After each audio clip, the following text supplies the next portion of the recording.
Engineer তৈরি করে, ওই ইঞ্জিন সম্পর্কে ওই ইঞ্জিনিয়ার ভালো জানে কোন পাইপের ভিতরে মোবিল ঢুকাতে হবে, তৈল ঢুকাতে হবে। কেউ যদি মোবিলের পাইপে তৈল ঢুকায়, কেউ যদি তৈলের পাইপের ভিতরে মোবিল ঢুকায়, ইঞ্জিন ভালো চলবে না, ধ্বংস হবে। মানুষ জমি সৃষ্টি করছেন কে? কোন নিয়ম নীতি অনুযায়ী আমার মানুষ যদি দুনিয়ার ভিতরে চলে, দুনিয়াতে শান্তি পাবে, আখেরাতে মুক্তি পাবে, আমার মালিক ভালো জানে না তুমি আর আমি ভালো জানি? হ্যাঁ, মুখে বলি তো ঠিকই, কে যে এক শ্রেণী আমার বাজান, তারা কিন্তু এই মানব রচিত তাগুদের ভিতরে পিছনে জীবন শেষ করছে।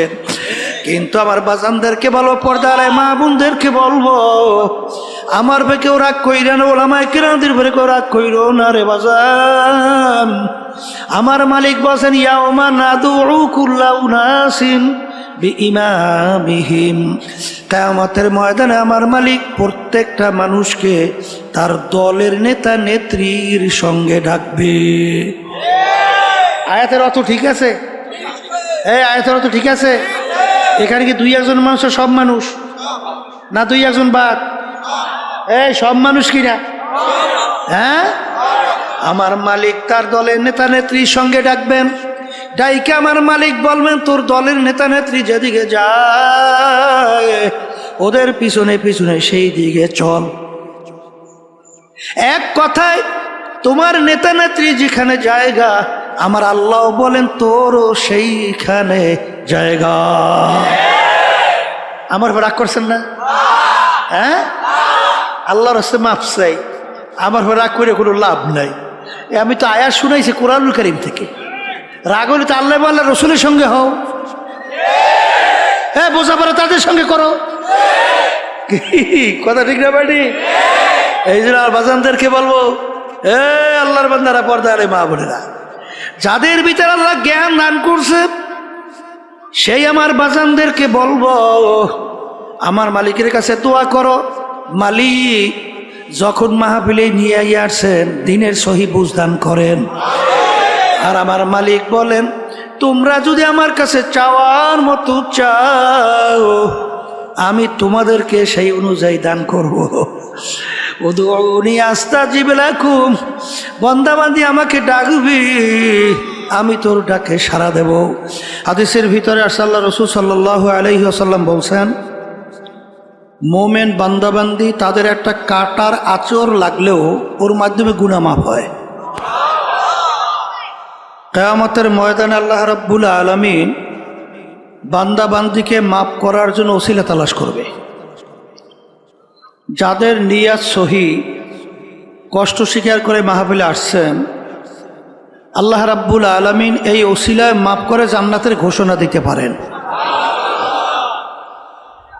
আমি আপনাদের সামনে কোরআনুল কারীম থেকে আয়াত শরীফ তেলাওয়াত করেছি। আয়াতের ভিতরে আল্লাহ বলছেন, আমি মানুষগুলোকে দুইটা ভাগে ভাগ করব। এক শ্রেণী মানুষকে আমি সাজাইয়া পড়াইয়া আমার মেহমানখানা বেহেশতে জায়গা দেব। সবে আল্লাহুম্মা আমিন। আল্লাহ আপনি আমাদের সকলের জন্য কবুল করে নেন। আর এক শ্রেণী মানুষ, তাদের আমলনামা দাড়ি পাল্লায় ওজন দেওয়ার পরে যাদের নেকির পাল্লা হালকা হবে, গুনার পাল্লা ভারী হবে, আমি তাদের জন্য জায়গা রাখছি জাহান্নাম। আল্লাহ আপনি আমাদের সবাইকে মাফ করে দেন। দুনিয়ার ভিতরে মামলা দুইটা। দুনিয়ার মামলায় যদি কেউ পড়ে, সেই মামলার জন্য অনেক সময় দেখা যায় রাত্র ঘুম পর্যন্ত তাদের নষ্ট হয়, টাকা পয়সা পর্যন্ত জায়গা জমি পর্যন্ত বিক্রি করে দুনিয়ার মামলা থেকে বাঁচার জন্য। কথা ঠিক না? আর একটা মামলা হলো আখেরাতের মামলা। ওই মামলার তদবিরের জায়গা হলো দুনিয়াতে। এই দুনিয়াতে থাকা অবস্থায় আখেরাতের মামলা, ওইটার তদবির করার পরই আপনাকে আমাকে রওনা করতে হবে। কথা ঠিক না? এখন দুনিয়ার মামলা পরিচালনা করার জন্য উকিল ধরা লাগে না? না লাগে না? না লাগে না? আর আখেরাতের মামলার তদবিরের জন্য উকিল লাগে। সেই উকিল হলো হক্কানি ওলামায়ে কেরাম, হক্কানি পীর বুজুর্গেরা। দুনিয়ার মামলার ব্যাপারে আমরা উকিলের কাছে এত দৌড়াইলাম, এত সময় খরচ করলাম, কিন্তু আখিরাতের মামলার ব্যাপারে পরিত্রাণের জন্যে হক্কানি ওলামায়ে কেরাম, হক্কানি পীর বুজুর্গের কাছে আমরা কি কিন্তু ওই গুরুত্ব দিয়ে কেউ যাই না। যদি আমরা নাই যাই তাহলে ওই মামলায় পরিত্রাণ পাবো কিভাবে? সম্ভব? আর এই যে বলছি হক্কানি ওলামায়ে কেরাম, পীর বুজুর্গ, হক্কানি, তাদের কাছে যাওয়া লাগবে কেন? আল্লাহ রাব্বুল আলামিন আপনাকে আমাকে হুকুম করছেন ওয়াকুনু মা'আস সাদিকিন, তোমরা সাদিকিন বান্দাদের সঙ্গী হও।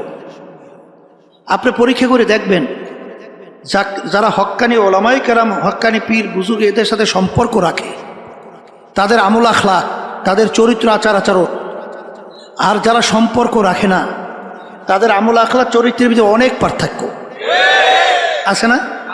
না আমি ভুল বলছি? ঠিকই বলছি, কথা ঠিক না? এখন আবার ভাইদেরকে বলবো, আসলে যারা এই কথাগুলো গুরুত্ব দেবে তারা কিন্তু সে অনুযায়ী আমলেও গুরুত্ব দেবে, আর যাদের এই কথাগুলো গুরুত্ব আসবে না তাদের আমলের ব্যাপারেও গুরুত্ব আসবে না। এই আমলের ভিতরে গুরুত্ব না আসার কারণ কি? আল্লাহ রাব্বুল আলামিন ভালো মন্দ এটা বিবেচনার শক্তি মানুষকে আল্লাহ দান করছে না? কোনটা ভালো কোনটা মন্দ এইটা বিবেচনার শক্তি আল্লাহ দান করছে কাদের মধ্যে? গরুর মধ্যে আছে, ভেড়ার মধ্যে আছে, ছাগলের মধ্যে আছে। একটা গরুকে আপনি যত বুঝাবেন, যেই মালিক যদি বলে এই আম গাছটা আমি খুব শখ করে আনছি, দামও অনেক, তোকে আমি আদর যত তো কম করি না, তোকে প্রয়োজন বোধে আরও ভালো ভালো জিনিস খৈর ভুসি সহ সব ব্যবস্থাই করব, কিন্তু এই আম গাছটা খাইস না। কিন্তু গরুকে যত বুঝাবে গরু বুঝবে, কারণ এই বুঝ তো গরুর মধ্যে আল্লাহ দেয় না। এই জন্য দেখবেন পাগলের কোনো হিসাব নিকাশ আছে? ওর কোনো যাজা সাজা আছে? ওর কোনো জেল জুলুম আছে? কারণ যখন প্রমাণিত হবে ও পাগল, তখন ওর ব্যাপারে কোনো কিনা আইন নাই, কিনা হয়। কিন্তু পাগলের চক্ষু আছে না, হাত আছে না, পাও আছে না, অন্য অন্য অঙ্গ প্রত্যঙ্গ আছে না? কিন্তু শুধুমাত্র ওই যে ব্রেন, ওই যে জেহেন, যার মাধ্যমে ভালো মন্দ বিবেচনার শক্তি আল্লাহ দান করছেন, ওইটা যখন নষ্ট হয়ে যায় তখন কিন্তু তার কোনো গুরুত্ব থাকে না। এই জন্য আমার ভাইদেরকে বলবো, মনে করছেন আমরা ওলামায়ে কেরাম কিছু বুঝি না? আরে বুঝতে শুনলেই তো টুপি রাখছি, বুঝতে শুনলেই তো লম্বা জামা গাই দিছি, বুঝতে শুনলেই তো দাঁড়িয়ে রাখছি, বুঝতে শুনে আল্লাহর রহমতে হারাম থেকে বাইসে থাকার চেষ্টা করি। হজরে মুয়াজ্জিন আজান দেয়, ওই শীতের কনকুইন্ডে ঠান্ডার মধ্যেও ল্যাপ তোষক ফালাইয়া পাগলের মতো উঠা মসজিদে দৌড়ই না। কারণ কি? ভালো করে চিন্তা ভাবনা করে দেখছি এই ব্রেন দিয়া, যে আসলে দুনিয়ার ভিতরে একটাই কিতাব, যেই কিতাবের শুরুতে লেখা আছে যালিকাল কিতাব লা রাইবা ফি। এই যে কিতাব তো কোনো ভুল সন্দেহ বলতে কিছু নাই। আজ পর্যন্ত দুনিয়া সৃষ্টির পরে আপনারা জানেন কত ইসলামের শত্রু গেল, এই আল্লাহ রসুলের জমানায়ও ছিল, মাঝখানেও গেছে, বর্তমানেও আছে। আজ পর্যন্ত কোরআনুল কারীম থেকে ভুল বের করতে পারছে? বরঞ্চ যারাই কোরআনুল কারীম নিয়ে ভুল বাড়া করার চেষ্টা করছে তারাই কিন্তু কালিমা হইয়া মুসলমান হয়ে গেছে। আপনারা জানেন ওই যে কানাডার টরেন্টো হয়েছে কানাডার রাজধানী, সেখানে ইউনিভার্সিটির প্রফেসর ক্যারি মিরল গণিত এবং যুক্তিশাস্ত্রের উপরে পাণ্ডিত্য অর্জন করছে। বাইবেল শাস্ত্রের উপরে এত পাণ্ডিত্য অর্জন করছিল, ধর্মীয় খ্রিস্টানদের ধর্মযাজক তার সঙ্গে যখন আহমদ দিদারের সঙ্গে ডিবেট হয় কোরআনুল কারীম এবং বাইবেল নিয়ে, তখন তিনি কোরআনুল কারীম রিসার্চ করতে যাইয়া এক পর্যায়ে তিনি যখন দেখলেন কোরআনুল কারীমের শুরুতে লেখা আছে যালিকাল কিতাব লা রাইবা ফি, এইটা পড়ার পরে তিনি হতভম্ব হয়ে গেছে যে দুনিয়া সৃষ্টির পরে এরকম কোনো ইতিহাস, এরকম কোন নজির নাই যে কেউ আজ পর্যন্ত তার লেখনীর মধ্যে, তার আবিষ্কারের মধ্যে, তার দর্শনের মধ্যে কেউ এরকম চ্যালেঞ্জ দিয়ে বলতে পারছে যে আমার লেখনীতে কোনো ভুল নাই, আমার দর্শনে কোনো ভুল নাই, আমার আবিষ্কারে কোনো ভুল নাই। আজ পর্যন্ত পারছে? কিন্তু একটাই কিতাব যার শুরুতে লেখা আছে ভুলও নাই সন্দেহ নাই। এইটা তিনি পড়ার পরই তিনি যত সামনে অগ্রসর হয় রিসার্চ করে, ততই কোরআনুল কারীম তাকে উল্টা প্রশ্ন ছুড়ে দেয়। তুই যত ভুল তালাশ করবি এই কালামে করে ভুল ভাবি না। এক পর্যায়ে তিনি দেখলেন যে কোরআনুল কারীম আল্লাহর হাবিব সাল্লাল্লাহু আলাইহি ওয়াসাল্লামের উপরে নাযিল হয়েছে। মুসলমানদের নবী না, আমাদের নবী না, কথা বলে না। খ্রিস্টানরা আমাদের নবীর নবী মানে? তারা নবী মানে ঈসা আলাইহিস সালাতু, কথা ঠিক না? কিন্তু নিয়ম কি? অন্য অন্য ধর্মাবলম্বী বা অন্য অন্য ধর্মের নবী বা কেউ যদি নিজে কোনো লেখনী লিখে থাকে, দেখবেন তার গুণকীর্তন, তার বংশের গুণকীর্তন, তার স্ত্রী সন্তানাদির গুণকীর্তন লেখে কিন্তু অনেকাংশে মানুষের আকর্ষণ তৈরি করার চেষ্টা করে। কিন্তু কোরআনুল কারীমের ভিতরে তিনি পড়ে দেখে যে কোরআনুল কারীমের ভিতরে প্রায় 34 বারের মতো ঈসা আলাইহিস সালাতু ওয়াস সালাম, মারিয়াম আলাইহিস সালাতু ওয়াস সালামের নাম আসছে। এই নবী তো তাদের নবী, প্রশংসা সহকারে। একটা সূরাই নাজিল হয়েছে কোরআনুল কারীমের মধ্যে, সূরা মারিয়াম। এইটা পড়ার পর তিনি আরো আশ্চর্য, তিনি যদি নিজেই কোরআনুল কারীম লিখতেন তাহলে আমাদের নবীর প্রশংসা তিনি কেন এইভাবে লেখলেন? আর তার নামের প্রশংসা এত নাই কেন? আর আল্লাহ রাসূল সাল্লাল্লাহু আলাইহি ওয়াসাল্লামের নাম আসছে মাত্র 4 বার, আর তার একক ঈসা আলাইহিস সালাতুর নাম আসছে প্রায় 25 বার এর মতো। আচ্ছা, তিনি এই আলোচনা করার পরে, রিসার্চ করার পরে ওই জ্ঞান, ওই ব্রেন তাকে বলতেছে আর সময় ক্ষেপণ করিস না, কালিমা আবার মুসলমান হয়ে যা। শেষ পর্যন্ত তিনি তো কালিমা পড়ে মুসলমান হয়ে গেছে। এরকম একটা দুইটা ঘটনা না, এ হাজার হাজার লক্ষ লক্ষ কোটি কোটি ইতিহাস। মরিস বুকাইলের নাম শুনছেন? ফ্রান্সের বিশ্ববিখ্যাত বৈজ্ঞানিক। তিনি একটা বইও লাগছেন, বাইবেল, কোরআন ও বিজ্ঞান, 400-450 পৃষ্ঠা ব্যাপী। তিনি ওখানে কোরআনুল কারীম, বাইবেল, তাওরাত, ইনজিল উল্লেখযোগ্য 4 কিতাব, আর আসমানি কিতাবের সংখ্যা নাজেল প্রায় 160। তিনি রিসার্চ করে দেখে তামাম দুনিয়ার ভিতরে অন্য অন্য তাওরাত, ইনজিল, জবুর সহ তালাশ করলেই দেখা যায় লন্ডনের সঙ্গে আমেরিকার তাওরাতের মিল নাই, ইনজিলের মিল নাই, এই জবুরের কোনো মিল নাই। কিন্তু কোরআনুল কারীম দুনিয়ার যে কোনো প্রান্তে রিসার্চ করে নোক্তারও কোনো পরিবর্তন নাই। তখন তিনি চিন্তা করলেন ব্যাপার কি? ব্যাপার তালাশ করে দেখেন অন্য অন্য আসমানি কিতাব নাজেল হলো ঠিক, কিন্তু আল্লাহ রাব্বুল আলামিন ওই সমস্ত কিতাব তিনি হেফাজত বা সংরক্ষণের দায়িত্ব আল্লাহ নিজে নেয় নাই। কিন্তু কোরআনুল কারীম নাজেল হওয়ার পরে আল্লাহ রাব্বুল আলামিন ইন্না নাহনু নাযালনা যিকরা ওয়া ইন্না লাহু লাহাফিজুন, আল্লাহ রাব্বুল আলামিন বলেছে কোরআনুল কারীম নাজেল করলাম আমি, ওর হেফাজত সংরক্ষণের দায়িত্ব নিলাম আমি স্বয়ং রব্বুল আলামিন। কেমনে সংরক্ষণ করি? একটু আগে দেখছেন ছোট এক বাচ্চা, ওর মাথায় পাগড়ি পরাইয়ে দিছি, 30 পারা কোরআনুল কারীম ওর সিনার ভিতরে আল্লাহ রাব্বুল আলামিন সংরক্ষণ করছে। দুনিয়ার এমন কোনো কিতাব, বই, পুস্তক আছে প্রথম থেকে শেষ পর্যন্ত এক দ্বারায় তেলাওয়াত করতে পারে, পড়তে পারে? শুনছেন আজ পর্যন্ত? আমরা শুনিও নাই, দেখেও নাই, ইতিহাসও নাই। কিন্তু কোরআনুল কারীম এরকম ছোট ছোট ছোট ছোট বাচ্চা, তাদের সিনার মধ্যে আলিফ লাম থেকে শুরু করে নাস পর্যন্ত এক ধারায় একসঙ্গে তেলাওয়াত করে। কেমনে হেফাজত করে মালিক বুঝছে। এই জন্য আমার ভাইদেরকে বলবো, পর্দা আলে মা বোনেরা যারা শুনতেছেন, শোনেন, আসলে দুনিয়ার যে কোনো কাজের একটা সময় থাকে, তারিখ থাকে না, থাকে না? কিন্তু আপনার আমার মৃত্যু বা মৌতের সময় নির্ধারণ করা আছে কার কার? একটু মুখ খুললে বলেন। এইটা বলতে তো একটু কষ্ট হয়, ঠিক না? মনের কথা হলে তো একটু ভয়ই পায়, এত স্বাভাবিক, ঠিক না? কি নির্ধারণ আছে? আছে? কেউ জানা আছে এখান থেকে ওখানে যাইতে পারবেন? জানা আছে? এই বাংলাদেশের এক গান গায়ক, অনেকে জানেন, এই ফিরোজ শাহী, নাম শুনছেন না?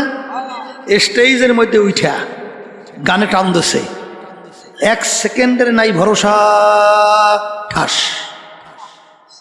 নাই ভরসা, কইতে আছে এর ভিতরে পড়িয়ে গেছে, এর ভিতরে দেখে দুনিয়াতে না। আল্লাহ বলছেন যে তোর মাধ্যমেই দেখাবো, তুই বলছো সেকেন্ডের ভরসা নাই, আসলেই তো নাই। দেখ কেমনে নাই, আস্তের উপরে পড়িয়ে গেছে, আর দুনিয়াতে নাই। এই ঢাকা সদরঘাট, সেখান থেকে লঞ্চ আসছে বরগুনা যাবে, এই নদীর ভিতরে লঞ্চের ভিতরে আগুন ধরে গেছে, এখন যুবক ছেলে আগুনের ভিতরে আটকে পড়ে গেছে, বাপের কাছে মোবাইল করে, আব্বা যান দেখা হবে কিয়ামতের ময়দানে। আর দেখা হয় নাই, দেখা করতে পারে নাই, উইরা ছাই হয়ে গেছে। এই জন্য আর বাজানদেরকে বলবো, শোনেন, আল্লাহ এমন কোন ধর্মাবলম্বী নাই যেই ধর্ম যারা বিশ্বাস করে, হিন্দু, খ্রিস্টান, ইহুদি, অন্যান্য যে ধর্মাবলম্বী, উপজাতি সহ কোন ধর্মাবলম্বী আছে তারা পরকাল বিশ্বাস করেন? এরকম কোন ধর্মাবলম্বী আছে? সবাই বিশ্বাস করে না? করে না? এই আমরা মুসলমান, আমরাও তো পরকাল বিশ্বাস করি না? করি। তাহলে আজ পর্যন্ত মুসলমান জাতি ছাড়া অন্য কোনো জাতি চ্যালেঞ্জের মাধ্যমে দুনিয়ার ভিতরে বুক ফুলাইয়া গলা টান করে কেউ বাঁচতে পারে নাই। একমাত্র মুসলমান জাতি দুনিয়ার ভিতরে চ্যালেঞ্জের মাধ্যমে বুক ফুলাইয়া গলা টান করে বেঁচে আছে। কথা ঠিক না? ঠিক। আজকে মুসলমানের ঘরে জন্মগ্রহণ করার পরে খোদা নাকাস্তা যদি আল্লাহর হুকুম নবীর তরিকা অনুযায়ী না চইলা কেউ যদি আল্লাহর কাছে হাজিরে দেন, পথ কয়টা? রাস্তা কয়টা? দল কয়টা? আসতে কয় দুইটা না? ফারিকুম ফিল জান্নাতি ফারিকুম ফিস সাইর। কয়টা? কয় গুরু হইবি কয়টা? হ্যাঁ, এখন বেহেশতে কারা যাবে? আল্লাহর মেহমান খানায়। জাহান্নামে কারা যাবে? এইটা জানা লাগবে না? কথা বেশি লম্বা বলো না, সংক্ষেপ। হেদায়েতের মালিক আল্লাহ। হেদায়েতের মালিক কে? আল্লাহ। দোয়া করতে থাকেন, আল্লাহ রাব্বুল আলামিন আমাদেরকে যেন পরিপূর্ণ হেদায়েত দান করে। আল্লাহ রাব্বুল আলামিন বলছেন বেহেশতে যাওয়ার জন্য শর্ত দুইটা। কয়টা? ইন্নাল্লাযীনা আমানু ওয়া আমিলুস সলিহাত কানাত লাহুম জান্নাতুল ফিরদাউসি নুজুলা। বেহেশতে যারা যাইতে চাও, আল্লাহ শর্ত লাগাইছেন দুইটা কাজ করা লাগবে। একটা হলো ঈমান আনা লাগবে। জোরে বলেন, কি আনা লাগবে? ঈমান একটা আরবি শব্দ, বাংলা অর্থ হলো বিশ্বাস।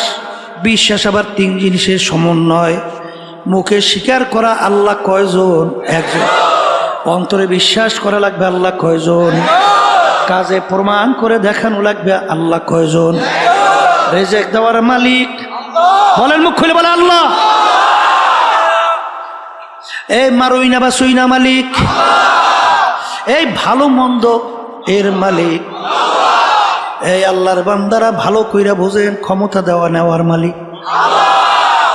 কুলিল্লাহুম্মা মালিকাল মুলক। দেখা যায় আমার মালিক বাদশার বাদশা, রাজার রাজা। আল্লাহ যাকে ইচ্ছা করেন বাদশাহী দেন, আবার ছেড়ে নেয়।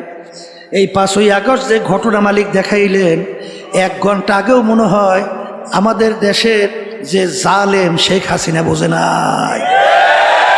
বুঝছিল? বুঝছিল? বুঝছিল? ভাত পা করে খাইয়ে যাইতে পারে, এটাই সবাই খেয়ে যাওয়া লাগছে।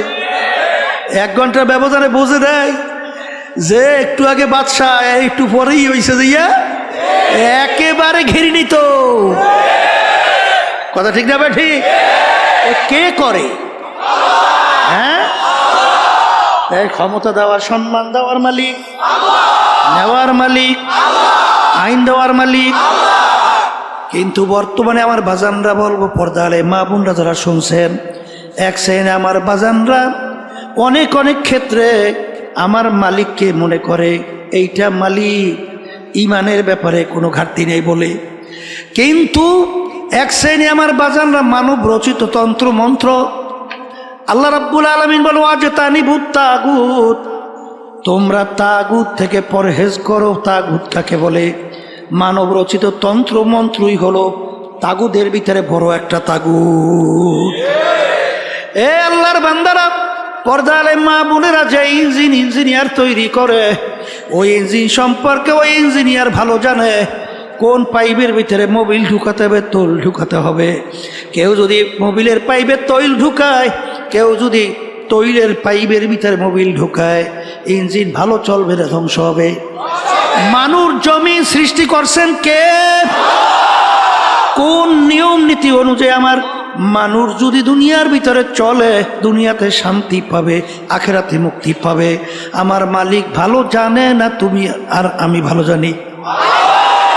হ্যাঁ, মুখে বলি তো ঠিকই, কি যে এক শ্রেণী আমার বাজানরা, তারা কিন্তু এই মানব রচিত তাগুদের ভিতরে পিছনে জীবন শেষ করছে। কিন্তু আমার বাজানদেরকে বলবো, পর্দার মা বোনদেরকে বলবো, আমার ভাই কেউ রাগ কইরা না, ওলামায়ে কেরামদের ভাই কেউ রাগ কইরো না রে বাজান। আমার মালিক বলেন, ইয়াউমা নাদউ কুল্লা উনাসিন বিইমামিহিম, কিয়ামতের ময়দানে আমার মালিক প্রত্যেকটা মানুষকে তার দলের নেতা নেত্রীর সঙ্গে ডাকবে। আয়াতের অর্থ ঠিক আছে? এই আয়াতের অর্থ ঠিক আছে? এখানে কি দুই একজন মানুষ সব মানুষ না দুই একজন বাদ? এই সব মানুষ কিনা? হ্যাঁ, আমার মালিক তার দলের নেতা নেত্রীর সঙ্গে ডাকবেন। ডাইকে আমার মালিক বলবেন, তোর দলের নেতা নেত্রী যেদিকে যায় ওদের পিছনে পিছনে সেই দিকে চল। এক কথায় তোমার নেতা নেত্রী যেখানে জায়গা, আমার আল্লাহ বলেন তোরও সেইখানে জায়গা। আমার রাগ করছেন না? হ্যাঁ, আল্লাহর রাস্তায় মাফ চাই, আমার রাগ করে কোনো লাভ নাই। আমি তো আয়াত শুনাইছি কোরআনুল কারীম থেকে। রাগ হলে তো আল্লাহ আল্লাহ রসুলের সঙ্গে হও, হ্যাঁ বোঝাপড়া তাদের সঙ্গে করো। কথা ঠিক না বাড়ি? এই জন্য আর বাজানদেরকে বলবো, এ আল্লাহর বান্দারা, পর্দা আলে মা বোনেরা, যাদের ভিতরে আল্লাহ জ্ঞান দান করছে সেই আমার বাজানদেরকে বলবো, আমার মালিকের কাছে দোয়া করো। মালিক যখন মাহফিলে নিয়ে আসছেন দিনের সহি বুঝদান করেন। আর আমার মালিক বলেন, তোমরা যদি আমার কাছে চাওয়ার মতো চাও আমি তোমাদেরকে সেই অনুযায়ী দান করব। উদউনি আস্তাজিব লাকুম, বান্দাবান্দি আমাকে ডাকবি, আমি তোর ডাকে সাড়া দেব। লা তাখুযুহু সিনাতুন ওয়ালা নাওম, আমার মালিক বলে আমার ঘুমও নাই জিমানিও নাই। আমার মালিকের ঘুম জিমানি নাই, চিন্তা একদিনও করছো কেন? আমার মালিক বান্দাবান্দিকে বড় মায়া করে। আরে বান্দাবান্দি রাত্র ৩টার সময় বিপদের ভিতরে পইরা যখন করুণ সুরে ডাক দেয়, আল্লাহ,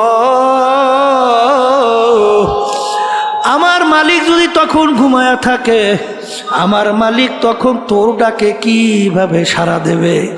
আমার মালিক বলে, বান্দা বান্দি রে, তোর মায়া আমাকে ঘুমাইতে দেয় না, তুই যখন বিপদে পড়ে আমাকে ডাকবি সঙ্গে সঙ্গে যদি আমি তোর ডাকের সাড়া দিতে পারি।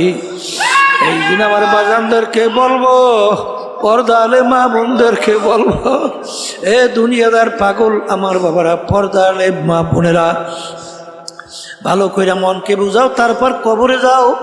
কারণ বাজার একবার যদি দুনিয়ার আল্লাহ, আবার কবরে যাইয়া কেউ ঠই গে বসো, আবার দ্বিতীয়বার দুনিয়াতে এসে আপিল কইরা জিতবার কিন্তু আর আশা নাই। দুনিয়ার কাজে যদি 5 বারও ঠগো, আবার ওই কাজের ভিতরে চেষ্টা করলে জিতবার আশা করা যায়। কেসের ভিতরে ম্যাজিস্ট্রেট কোর্টে ঠকলে হাইকোর্ট, সেখানে ঠকলে সুপ্রিম কোর্ট, সেখানে ঠকলে প্রেসিডেন্ট কোর্ট, সেখানে ঠকলে আন্তর্জাতিক কোর্ট। কিন্তু এ কবরের যাত্রীরা, তোমার আমার সামনে আখিরাতের 5টা মামলা, এই মামলা যদি কেউ একবার ঠগ আর দ্বিতীয়বার দুনিয়াতে আইসা আপিল কইরা জিতবার কিন্তু আর আশা নাই। হে আমার আরাম প্রিয় আমার বাবারা, হে বড়লোক আমার বাবারা, হে শৌখিন আমার বাবারা, হে ক্ষমতা সম্পন্ন সম্মানিত আমার বাবারা, আজকে দুনিয়ার দিকে তাকাইয়া দেখো বাজা, দুনিয়া কিন্তু আরামের জায়গা না। দুনিয়া দারুল মেহনে ওয়ালবালা, বালা মুসিবতের জায়গা, কষ্ট ক্লেশের জায়গা। এখানে আরাম চাইলে কোনোদিন কেউ পায় নাই, কেউ কোনো দিন পাবে না। আজকে মাথার নিচে বালিশ না থাকলে ঘুম আসে না, একটু রৌদ্র সূর্যের তাপ সহ্য করা যায় না, একটু পেটে ব্যথা সহ্য করা যায় না, আরে একটা পিটান দিলে সহ্য করা যায় না। কিন্তু আমার বাজানদেরকে বলবো, পর্দা আলে মা বোনদেরকে বলবো, আমার মালিক জাহান্নামের আগুন কিভাবে তৈরি করছেন। আল্লাহু আকবার, আল্লাহু আকবার। আল্লাহর হাবিব বলেন, জাহান্নামের আগুন তৈরি করে আমার মালিক বলেন, ফেরেশতারা জাহান্নামের আগুনকে তেজ করো। 1000 বছর তেজ করতে করতে আগুন হাত্তা মাররত, আগুন একেবারে লাল টকটক হয়ে গেল। আমার মালিক বলেন, এই আগুনে হবে না, আগুন আরো তেজ করো। আবার 1000 বছর পর্যন্ত আগুন তেজ করতে করতে আগুন একেবারে সাদা দবদবে হয়ে গেল। আমার মালিক বলে, আগুনে হবে না, আগুন আরো তেজ করো। 1000 বছর আগুন তেজ করতে করতে হাত্তা সওয়াদ্দাত, আগুন এখন অন্ধকার কালো, অমাবস্যার রাত্রে কালো হয়ে গেল। ওই আগুন এখন জাহান্নামের কালো অবস্থায়, ওই আগুন এমন তেজের আগুন হবে। আমার মালিক বলেন, নারুল্লাহি মুকাদাতুল্লাতি তাত্তালিউ আলাল আফইদা, শরীরের যে কোনো জায়গায় লাগবে আগুন যাইয়া কলিজা পর্যন্ত পয়সা যাবে। আল্লাহ তুমি আমাকে আমাদের সবাইকে মাফ করিয়া।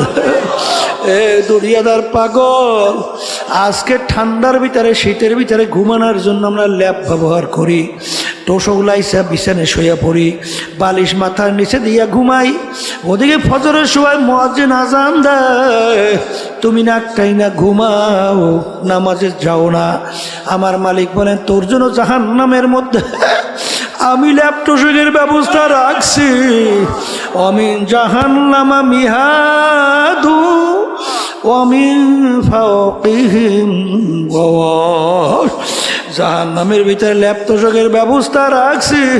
ফেরেশতাদেরকে বলবো, নাফরমানদেরকে জাহান্নামের তোষকের ভিতরে শোয়াইয়া দাও, এরপরে ল্যাপ জাহান্নামের উঠাইয়া দাও। আরে এখন জাহান্নামের ল্যাপ তোষকের চতুর্দিকে আটকাইয়া দাও, এখন জাহান্নামের ল্যাপ তোষকের ভিতরে জাহান্নামের আগুন ধরাইয়া দাও। আল্লাহ আপনি আমাকে আমাদের সবাইকে মাফ কইরা দেন। এই জন্য আমার ভাইদেরকে বলবো, পর্দা আলে মা বোনদেরকে বলবো, আমার মালিক বড় দয়ার মালিক, আমার মালিক বড় মায়ার মালিক। দুনিয়ার স্বার্থ দেখছো, সন্তান অনেক সময় বাপ মাকে মাইরা ফেলায়, মা সন্তানকে মাইরা ফেলায়, বন্ধু বন্ধুকে মাইরা ফেলায়, বাজানে একজন আর একজনকে স্বার্থর বেঘাত ঘটলেই মাইরা ফেলায়। আমার মালিকের সমস্ত নেয়ামত ভোগ করলাম, আমার মালিকের হুকুম না মাইনা, আমার মালিকের বিরুদ্ধাচরণ কইরা জমিনের ভিতরে ধপধপ করে হাঁটলাম। আমার মালিক তোমাকে আমার তার জমিন থেকে ভাগাইয়া দেয় নাই, বরং আমার মালিক ডাক দিয়া বলে, কুল ইয়া ইবাদিয়াল্লাযীনা আসরাফু আলা আনফুসিহিম লা তাকনাতু মির রাহমাতিল্লাহ ইন্নাল্লাহা ইয়াগফিরুয যুনুবা জামিআ।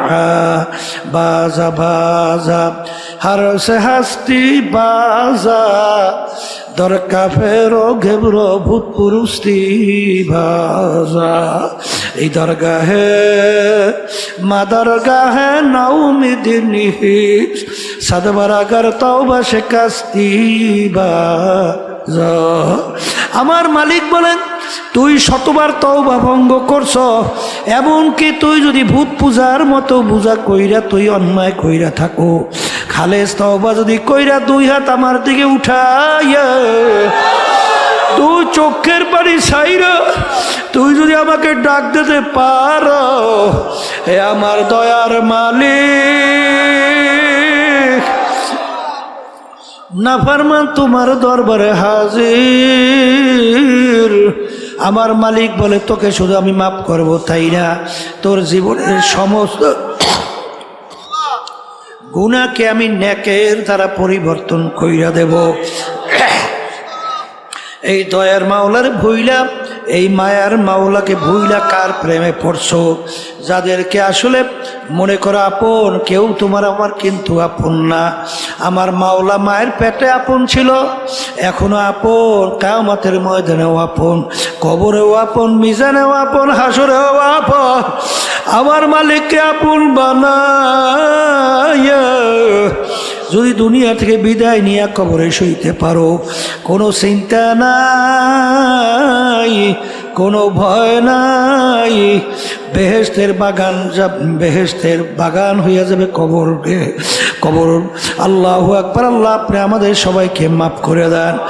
আর যে মালিকের হুকুম না মাইনা কেউ ওই অন্ধকার কবরে যাও, আল্লাহ রসুল বলেন আল কবরু মিন রিয়াজিল জান্নাহ হুফরাতুম মিন হুফারিন নার, জাহান্নামের আগুনে এসে ভইরা যাবে, 99 বিষাক্ত সাপ পেঁচাইয়া পেঁচাইয়া কামড়াবে। মালিক দয়া মায়া করে তুমি বৃষ্টির ভিতরে তাকাইয়া দেখো, তোমার বন্ধা বৃষ্টির ভিতরে কষ্ট স্বীকার কইরা মাহফিলের ভিতরে অগরাদ্র ভিতরে বসে আছে। ওরে আমার মালিক, তোমার পাগল